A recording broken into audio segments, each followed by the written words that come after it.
అయిపోయిన దరిద్రం ఏదో అయిపోయింది. విడిచిపెట్టిన వ్యసనాలు విడిచిపెట్టేశాం. ఏదో దౌర్భాగ్య జీవితంలో నుంచి బయటకు వచ్చి అమ్మయ్య అని చెప్పి ఒక మంచి రక్షణ పొందుకున్నాం.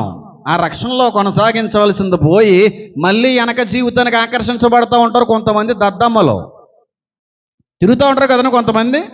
దేవుళ్ళలోకి వచ్చిన తర్వాత మళ్ళీ వెనక్కి తిరిగి వెళ్ళిపోవాలన్న ఆలోచన, వెనక జీవితం మళ్ళీ వాళ్ళని పిలుస్తూ ఉంటుంది. రా, ఈ జీవితమే బాగుంది కదా, పాత జీవితమే బాగుంది కదా, రోగ జీవితమే బాగుంది కదా, నీకు నచ్చినట్టుగా బతికిద్దాని ఒకప్పుడు నువ్వు, నీకు నచ్చినట్టుగా తిరిగేదాన్ని ఒకప్పుడు నువ్వు, నీకు నచ్చినట్టుగా చేసేదాన్ని ఒకప్పుడు నువ్వు.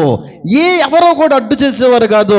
నీదే లైఫ్, నీదే జీవితం అన్నట్టుగా వెళ్ళావు. ఈరోజు అందులోకి వెళ్ళిన తర్వాత ఏం కొలిసి వచ్చింది అన్న ప్రతిసారి కూడా అయ్యో అనవసరంగా వచ్చాను దేవునిలోకి, అనవసరంగా దేవుని స్వీకరించాను, అనవసరంగా రక్షణ పొందుకున్నాను, ఆ జీవితమే బాగుంది కదా అని చెప్పి ఒక్కసారి వెనక తట్టు తిరిగావా